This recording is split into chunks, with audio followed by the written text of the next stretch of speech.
इसके बाद मैंने देखा और देखो, स्वर्ग में एक द्वार खुला हुआ था, और पहली आवाज जो मैंने तुरही जैसी सुनी थी मुझसे कह रही थी, यहाँ ऊपर आ जा और मैं तुझे वे बातें दिखाऊंगा जिनका इसके बाद होना आवश्यक है। तुरंत मैं आत्मा में आ गया और देखो, स्वर्ग में एक सिंहासन धरा हुआ था और उस सिंहासन पर कोई बैठा था। जो उस पर बैठा था वह यशब और माणिक सा दिखाई देता था, और उस सिंहासन के चारों ओर मरकत सा एक इंद्रधनुष दिखाई देता था।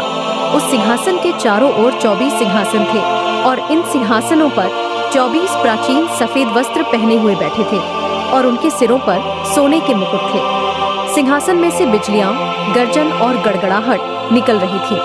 सिंहासन के सामने आग के 7 दीपक जल रहे थे। ये परमेश्वर की 7 आत्माएं हैं। सिंहासन के सामने मानो बिल्लौर के समान कांच का समुद्र था, और सिंहासन के बीच में और सिंहासन के चारों ओर 4 प्राणी थे, जिनके आगे पीछे आंखें ही आंखें थीं। पहला प्राणी सिंह के समान था, दूसरा प्राणी बछड़े जैसा था, तीसरे प्राणी का मुख मनुष्य का सा था, और चौथा प्राणी उड़ते हुए उकाब के समान था।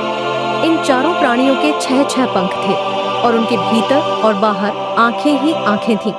वे दिन रात बिना विश्राम किए यह कहते रहते थे, पवित्र पवित्र पवित्र प्रभु परमेश्वर सर्वशक्तिमान, जो था, जो है और जो आने वाला है।